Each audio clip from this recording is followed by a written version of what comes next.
Hi, good afternoon. Welcome to the Marketplace. Coming up this afternoon, Monetary Policy Committee of the Bank of Ghana keeps the policy rate at 30%, citing concerns about inflation. It noted that although inflation is decelerating, it remains high relative to target. Therefore, there is a need to keep the policy rate tighter for longer. Also coming up, the governor of the central bank has also been announcing some additional monetary measures to tackle inflation. New unified cash reserve ratio for total deposits, both CD and foreign currency, are to be held in CDs, and this is being reset to 15%. Plus, interest rates fall for the third week running as demand for treasury bills surge.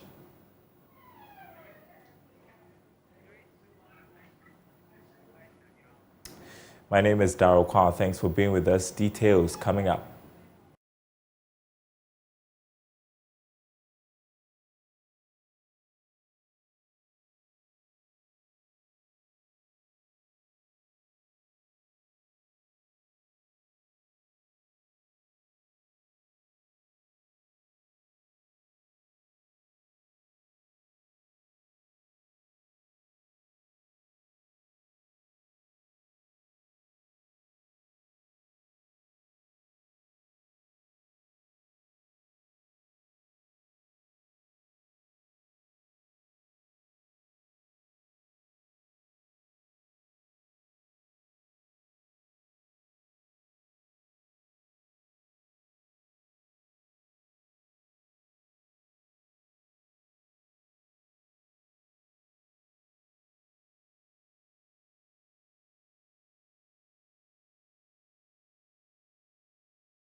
Thanks for staying with us. First up, the Monetary Policy Committee of the Bank of Ghana has kept the policy rate at 30%.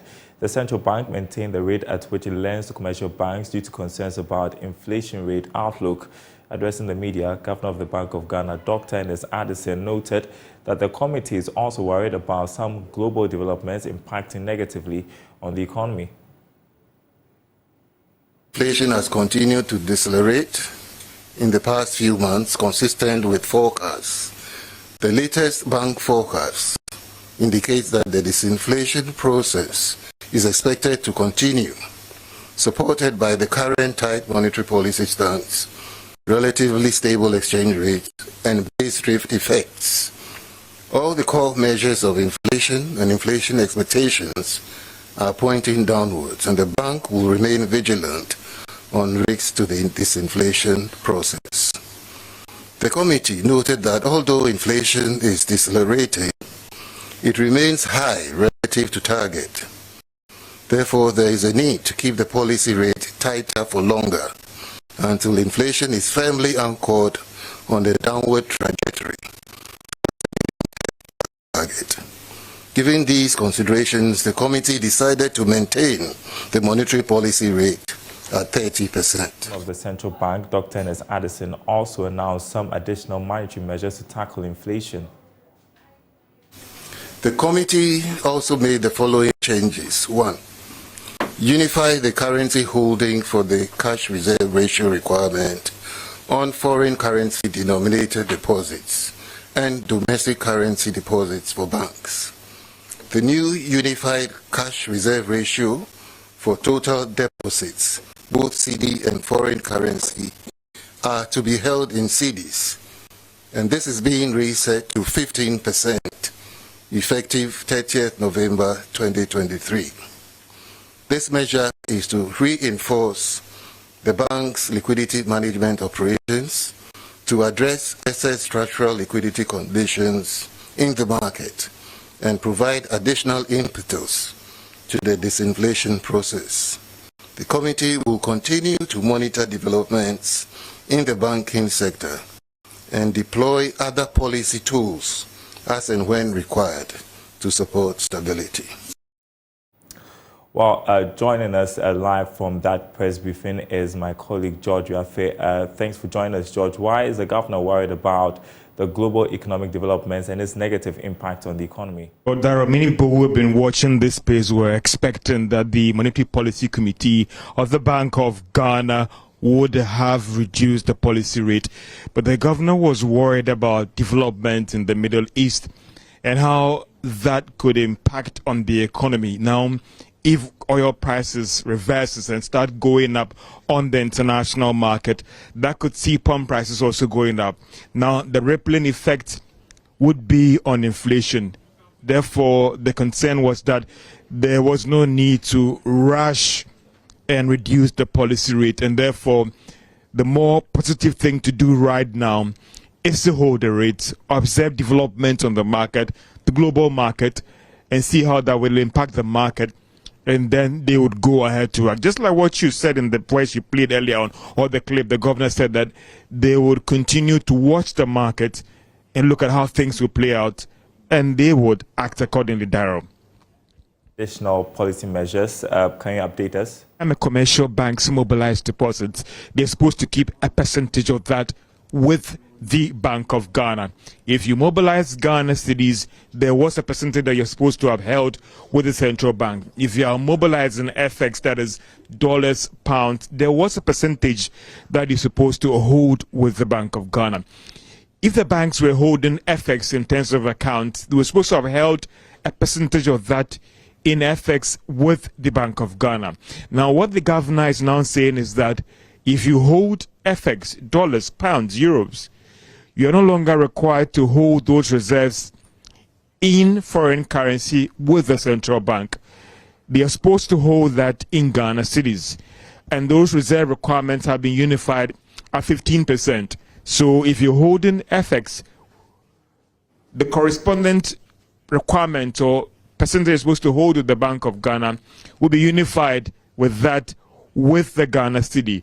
The governor believes that this might go a long way to help deal with the pressure on the Ghana cedi. Because don't forget that if these banks were holding dollars, they were forced to go out there, mobilize more dollars, more pounds, and keep it with the Bank of Ghana as reserves. So the medium to short-term effect of this measure could go a long way to reduce the pressure or demand for FX by these commercial banks, Daryl.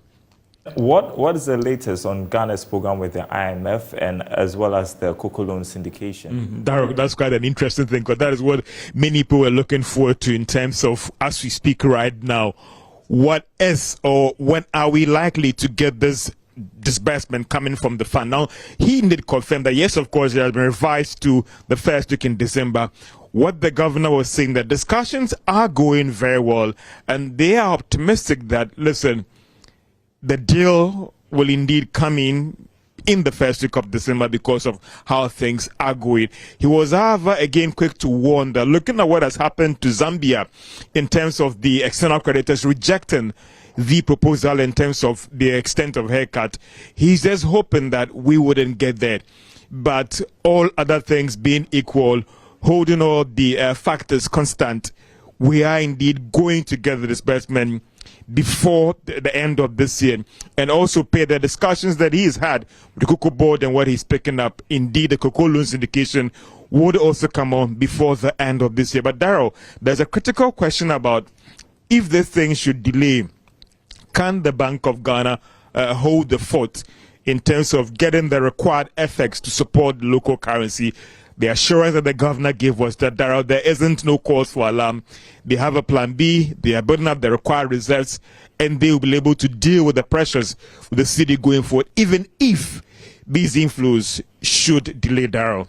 Well, seeing that the government is currently having challenges with financing, how committed is it to zero finance? When that question was asked to the governor, his assurance was that they've always been strict on this policy until the COVID-19. And the assurance that the governor gave was that they are going to be very, very firm on this policy. And don't forget that, the governor emphasized the point that this is not just something that the Bank of Ghana is doing alone. It is also an IMF program requirement. So that thing can only be reversed if Ghana today should say that they are no longer going to pursue the IMF program. So the assurance is that the Bank of Ghana is firmly committed to this, and also it is part of the IMF program. So be rest assured, in terms of monetary or Bank of Ghana financing, it is going to be zero as far as we are concerned, Darrell. Okay, one quick question. We have seen that deposits have picked up strongly, but we don't see where the banks are investing these funds, especially when they are not lending. Any clues? Well, Darrell, the governor said that they've been mobilizing this money, and over the period they've been able to mobilize about 44 billion Ghana cedis. And Darrell, if you could look at the numbers, that is what is impacting on the non-inflation numbers as well. So you are asking, and indeed all the finance persons are asking, or all those who are monitoring the market, it appears that Bank of Ghana is using these open monetary measures to mobilize these monies, and that is why to date they've done about 44 billion Ghana cedis, Darrell. Thank you so much, George Jaffe, with that update from the Bank of Ghana, where we've got an update from the Monetary Policy Committee meeting. I appreciate it. Now, let's turn to the financial markets. Interest rates fell for the third week running as demand for treasury bills surged on the money market. According to auction results by the Bank of Ghana, the government secured nearly 40% over subscription of the T-bills. Head of Trading at Republic Securities, Patrick Edem-Agama, joins me on Zoom with more. So tell us how the auction went last Friday, Patrick. All right, good afternoon, Darrell. So on the money market, the government raised about 4.97 billion, but received bids worth 5 billion against a target of 3.5 billion that was put last week. The government also rejected about 31.14 million Ghana cedis. We've seen again that the 91-day has dropped by 24.46 basis points to clear at 29.49. The 182-day closed at 31.76%, decreasing by 11.85 basis points. And then the 364-day closed at 33.23%, decreasing by 21.07 basis points. I mean, we just had the central bank announce or maintain the policy rate at 30%. What do you anticipate will be the impact of this announcement on the markets? Well, Darrell, what we are seeing with regards to even the speed with which these rates are dropping is that there is a bit of resistance from the dips that we are seeing. Last week, for instance, we saw just the 91-day dropping by 9 basis points. This week, it increased by 24. So the resistance is there. The rates are dropping, but not fast. So it tells you investors are really watching the market and watching whether the rates could go up, and that is something that most people are not willing for. But maintaining the policy rate only shows that at least inflation needs to get to the level or even go below the policy rate before the rates can fall freely. All right, let's turn to the stock market because we expect some more activity this week as the Benz Oil Palm Plantation is anticipated to record gains. What are you reading from where you are? Well, what we are seeing this morning is that there is demand for Benzo oil palm. We've seen this demand mount over time. The demand is currently above market, so the share price is 19.93, but people are demanding to buy at 19.95. That shows that if there's a supply, the share price could increase. This demand for Benzo oil palm has been consistent throughout the year so far. And we've seen also on the other side with the banking stocks, there's still some supply mounting on the sell side of the banking stocks amid the recovery. So we are still studying to see how this will close the week. Just out of curiosity, any particular reason why there's so much interest in BOP? Well, BOP, looking at their issued shares, it's really low. So there is a very little activity that can move price happening. So, and if you look at their performance too, they've been trying to keep the impressive performance, but the technicalities on the market and the market force is actually what is driving the price at the moment.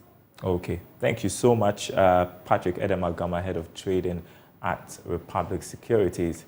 You're watching The Marketplace. We're taking a short break. We've got some more stories at the other side.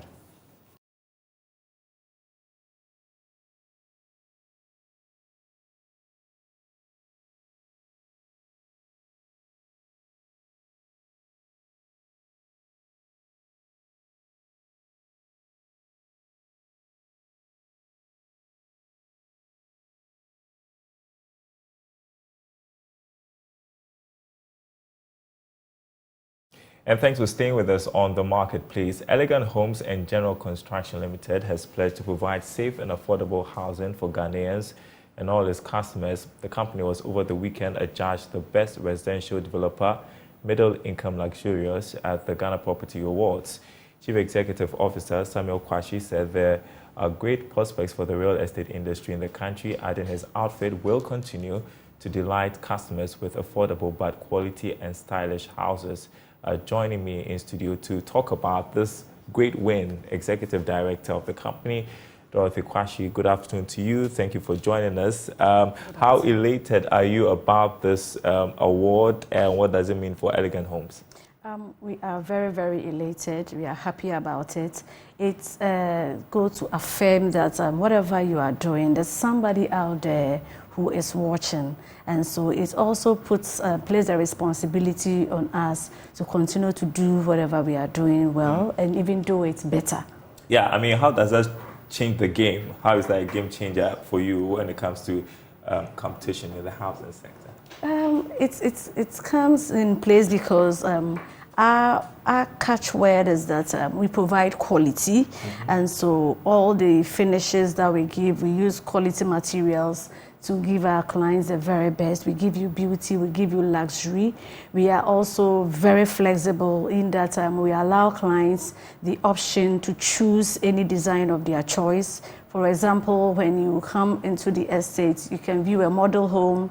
You can decide to choose the model and have it customized for you. Or you can opt for something different, right from scratch. For example, if Daryl, you don't want any of what we have, we can do something uniquely to suit your taste. So I believe that is what informs where we are today. Well, talking about suiting the taste, I want to talk about the middle income class because that's the award you want for. And there's still concerns about the cost of housing and affordability. And so, I mean, from the perspective of Elegant Homes, I mean, how are you tackling that? We are tackling that because we give you the very best. You have to consider, if you have to buy a land, you have to look for the professionals to come in, you have to go in for permits. And then don't forget, most of the areas that people buy lands are also not developed. You don't have any infrastructure there. But when you walk into our estates, we make sure the land you get is secured. You don't have any problems with land gas. 2, you have professionals developing for you, so you are sure of the outcome. Aside that, you got to live in an area very secured. We have tarred roads, we have water, we have electricity, we have covered drains, we have fiber optic network there, and what have you. The place is very secured. So when you put all this together, you realize that buying from us, it's better than going to build elsewhere. Yeah, well, while we talk about affordability, we also need to keep in mind that the prices of items have gone up, and there's a struggle for, businesses in the real estate space. And so how are you managing the current economic crisis and ensuring that, customers are also getting houses cheaper? Well, it's not been easy for developers, looking at the fact that prices of building materials goes up almost every time. But then you still will have to be within a certain framework. You can't go beyond what people can afford. So as much as things are not too good, you also want to be sure that whatever you are giving out, people can be also able to buy. All right, we are entering a new year very soon, and so I just want your outlook on what you feel would, what the industry will look like in 2024 and beyond going forward, based on the current circumstances, based on the 2024 budget and the expectations. Well, the expectations are great. At Elegant Homes, we are expecting next year to be better than this year.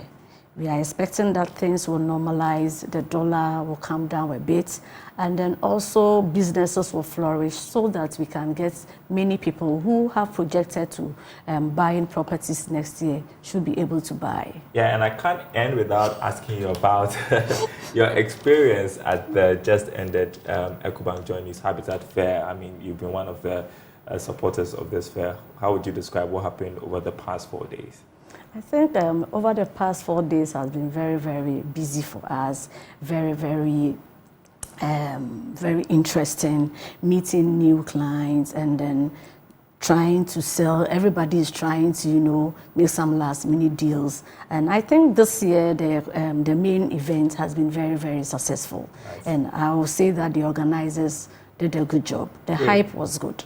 So we're going to see you next year. Thank Sure. you so much, Executive Director of Elegant Homes, Dorothy Kwashi there, speaking to us about their award at the Ghana Property Awards night, where you were adjudged Best Residential Developer Middle Income Luxurious. I appreciate your time.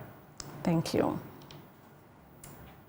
And you're watching The Marketplace. Let's turn to other stories. President of the Internet Society Ghana, Francis Akwa Amining, is calling on government and the private sector to invest in digital inclusion in Ghana to accelerate growth in all aspects of the country. According to him, more work needs to be done to bridge the digital divide in the country. He was speaking at the Ghana Digital and Financial Inclusion Roundtable. Digital and Financial Inclusion Roundtable focused on the need to improve digital inclusion in Ghana. The event was also themed Advanced Digital Inclusion and Financial Access for All. In an interview, President of the Internet Society Ghana, Francis Akwa Amining, said government and the private sector must invest into digital inclusion, both the vulnerable and rural community. Digital inclusion is a very important topic which we have to look at it critically, because if you are looking at a country, last 2 years, our Vice President declared a year of digitalization. So does it mean those who cannot see or cannot hear very well are left behind, or those who cannot even afford digital device cannot benefit from this? Now we have e-government, which our passport services, a lot of e-government services are online. Does it mean they can't enjoy from all these e-services? So these are conversations which we have to take very keen interest in. So we should look at a country now which flag bearers should be promising us investment in technology, but extending internet connectivity across the country. Because if you look at the Ghana Statistical Service report, still over 42% of Ghanaians are still offline, which is very threatening, because does it mean they are not part of Ghana? No. So these are some of the issues that make it very threatening, that we all of us to come together, being in government, being it private sector, being it business sector. We should, as part of our commitment, let's try to invest into technology, also go to those who are in it, because if you visit the villages, people even don't have even ICT equipment like a computer, laptop to learn.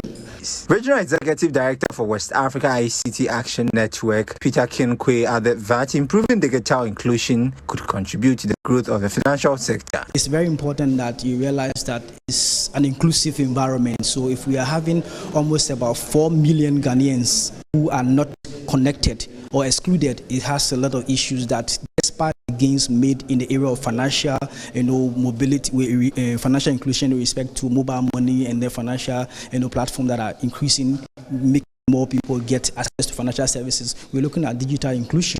That is very, very important. People with disabilities and people who are like children, this need to be looked at. There are a lot of policies on child online protection, which Ghana is championing. So we think there's a need for more expansion to cater to those particular target people as well. The Ghana Digital and Financial Inclusion Roundtable brought together technological experts and some students. And that's The Marketplace. More news on our website, myjoyonline.com/business. We have more on our top story this afternoon. MPC keeps policy rate at 30%. We brought you that story, of course, based on concerns about inflation. Also, total mobile money transactions in 10 months of 2023 reached 1.527 trillion cedis. myjoyonline.com/business. My name is Daryl Kwao. Thanks for being with us. We'll be back same time tomorrow.